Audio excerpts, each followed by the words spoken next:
Assalamu Walaikum. Hello friends, how are you?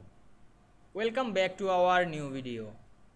In this video, I will show you how to make carved text in Word 2010. Let's get started. At first we have to open a Word document. Then we want to make carved text in this document. Firstly, write something.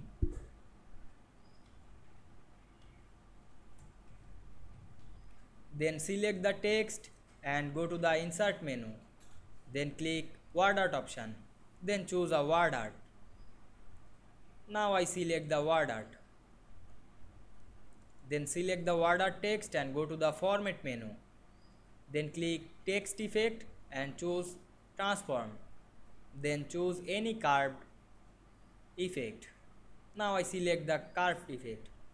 Then use this option to carve this text. Then increase the box size.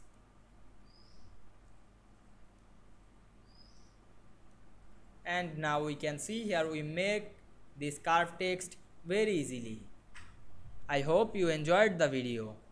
Please like, comment, share and subscribe my channel. Thanks for watching.